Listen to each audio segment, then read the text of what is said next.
Olá, alunos! A unidade 1 denomina-se a construção da psicologia e suas relações com a educação. Essa unidade está composta por 3 sessões. A sessão 1, a construção da psicologia e a constituição do sujeito. A sessão 2, a psicologia da educação. E a sessão 3, matrizes da psicologia da educação, diferentes enfoques. Nesta unidade, tratamos da construção histórica da psicologia e de sua relação com a educação, procurando situá-la no processo histórico de desenvolvimento do pensamento psicológico ao longo do tempo e do desenvolvimento da própria humanidade.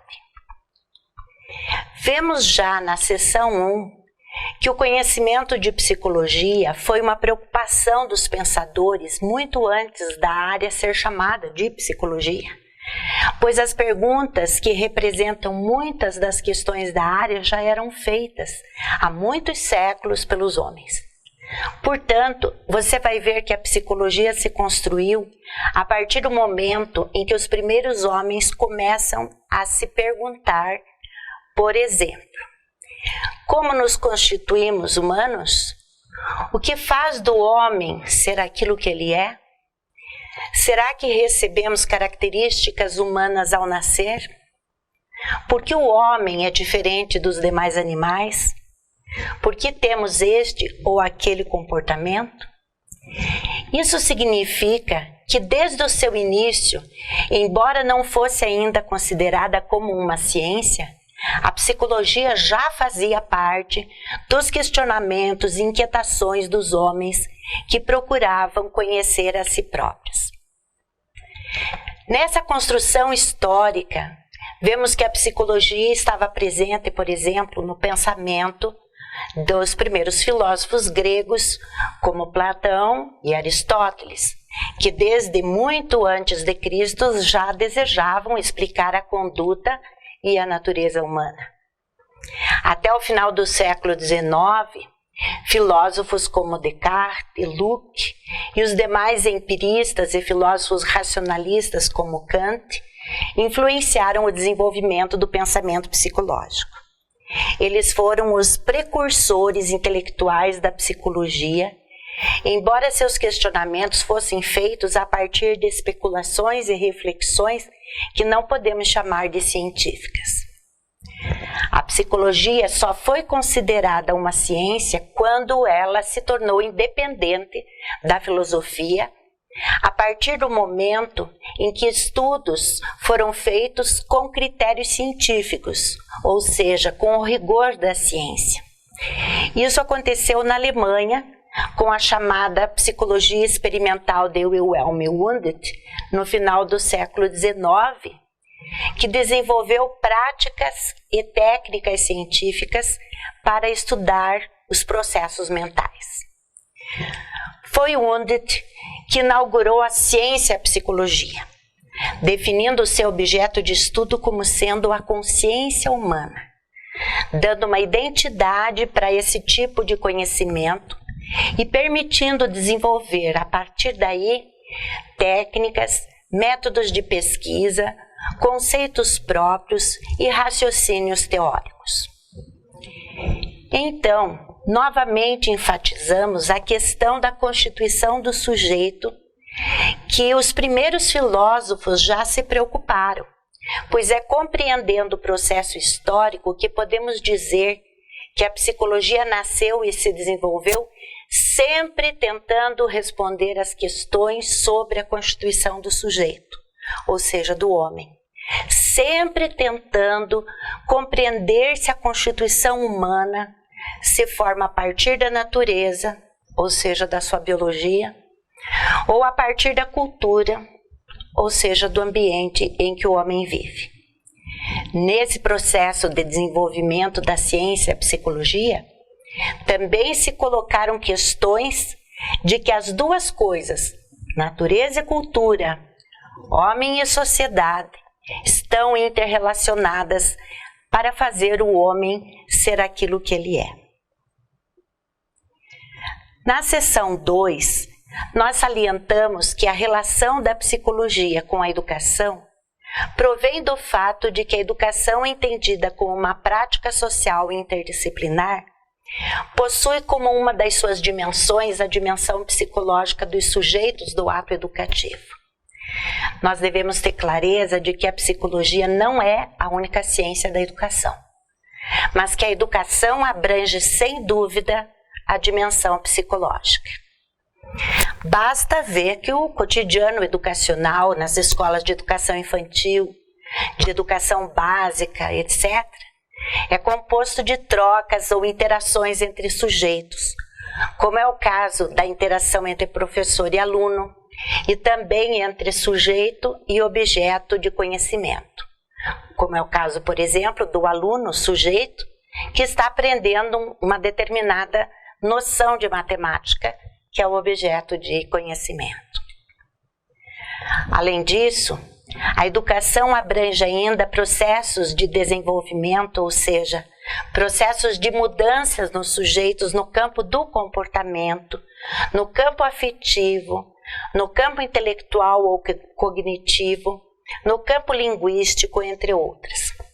A área de conhecimento chamada psicologia da educação pode ser entendida, como diz Col Salvador, 1999, página 13.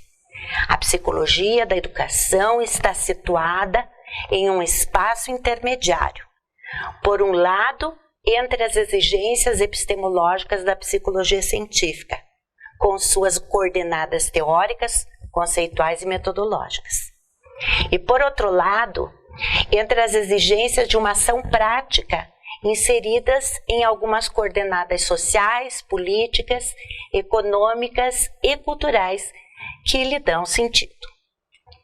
Por isso, os campos que são de maior interesse na nossa disciplina são os conhecimentos sobre os processos de desenvolvimento e aprendizagem do homem. O processo de desenvolvimento se refere a mudanças experimentadas pelos indivíduos ao longo do seu processo vital. Existem algumas mudanças próprias do ciclo evolutivo humano que podem ser vistas do ponto de vista biológico.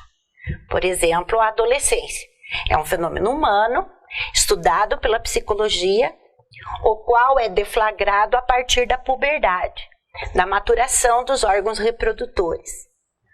Outras mudanças são psicológicas, cognitivas, comportamentais, afetivas ou sociais, e ocorrem a partir da interação do sujeito com outros sujeitos, dentro de um determinado contexto social e cultural. Então, os homens passam por mudanças, e chamamos a esse conjunto de mudanças de desenvolvimento. Há mudanças que serão chamadas de ontogenéticas, pois se dão desde a concepção do ser até a sua morte, e outras que são filogenéticas, são mudanças no homem desde a sua origem como espécie animal. Então, a psicologia do desenvolvimento estuda esses processos evolutivos, como nascem e como se desenvolvem as capacidades humanas. A aprendizagem corresponde a processos de apropriação ativa do mundo pelo sujeito. A aprendizagem se dá a partir das interações do sujeito com os objetos de conhecimento, sejam esses objetos físicos ou culturais e sociais. Nós, professores e educadores, trabalhamos diretamente com os processos de desenvolvimento e aprendizagem dos nossos alunos.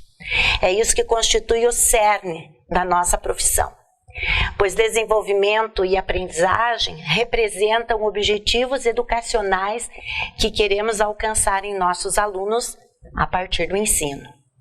Daí a importância da psicologia da educação para formar professores e educadores. Continuando a nossa explicação, na seção 3, nós tratamos sobre a característica da psicologia da educação, que ao tratar da aprendizagem e do desenvolvimento, conta com uma diversidade de contribuições ou matrizes teóricas, cada qual com um objeto de estudo próprio. Para compreendê-las melhor, precisamos ter critérios de análise, a fim de refletir melhor sobre elas e as suas contribuições. Em nossa disciplina, nós propusemos a vocês critérios epistemológicos e de análise das relações homem-sociedade, para que vocês compreendam de uma maneira mais rica e mais profunda as contribuições dos diferentes enfoques teóricos. Vejamos então. É preciso que vocês entendam que uma relação epistemológica é uma relação que comporta o sujeito cognoscente, ou seja, o sujeito que conhece o mundo, em sua relação com o objeto do conhecimento, ou seja, com aquilo que está sendo conhecido. A partir da análise de como se dá a relação epistemológica entre sujeito e objeto, podemos analisar as teorias da psicologia da educação e vamos ver que quando o sujeito cognoscente estiver destacado, chamaremos a essa teoria de teoria subjetivista. E quando é que o sujeito estará destacado? Quando a ênfase das explicações dadas por determinada teoria estiver nos fatores internos do homem, por exemplo, na sua biologia ou na sua vontade e motivação próprias. Nesses casos, o papel preponderante na própria constituição é do sujeito. Vou dar alguns exemplos. Vocês já devem ter ouvido explicações sobre a inteligência de alguém, cuja ênfase está na hereditariedade ou na raça. A hereditariedade e a raça representam fatores de origem biológica. Então, essas explicações têm um caráter subjetivista. Outro exemplo é quando uma explicação afirma que o homem seja totalmente livre, que o homem pode escolher sendo responsável sobre os rumos de sua vida, não importando as determinações do seu meio circundante. Esse exemplo também é de uma teoria subjetivista, dado que o centro da explicação é o próprio sujeito, ou seja, o próprio homem, como se ele fosse independente do seu contexto. Agora, por outro lado, quando o objeto de conhecimento estiver destacado, chamaremos essa teoria de objetivista. E quando é que o objeto de conhecimento estará destacado? Quando o centro das explicações dadas naquela teoria estiver nos fatores externos ao homem.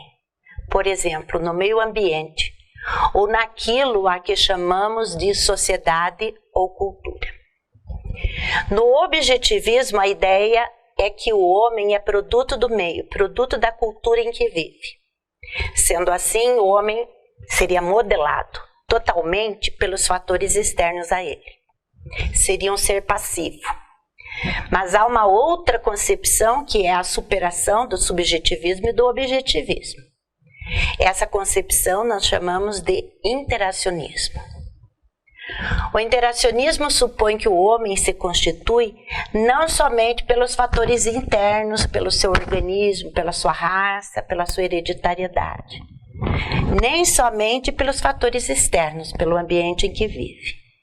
O interacionismo supera essas visões para propor uma reciprocidade entre sujeito e objeto, entre fatores internos e externos, entre homem e sociedade, para compreender os processos humanos. Então, ao estudar cada uma das teorias que nós temos à frente na nossa disciplina, é bom que vocês procurem pensar se ela é subjetivista, objetivista ou interacionista. Procurem perceber nos conceitos de cada teoria qual é a ideia subjacente sobre essa relação sujeito-objeto, natureza-cultura e homem-sociedade. Sempre se perguntem a respeito dessas posições epistemológicas, porque isso nos trará condições de melhor analisar suas contribuições para a educação. Então, pessoal, chegamos ao final dessa aula. E eu queria dizer que temos pela frente diferentes estudos sobre teorias objetivistas e subjetivistas, para mais adiante seguirmos estudando as interacionistas. Procurem refletir sobre isso ao longo de todo o desenvolvimento dos estudos nessa disciplina. Isso lhes proporcionará uma visão mais crítica sobre as teorias da psicologia da educação e suas contribuições para o nosso trabalho na educação.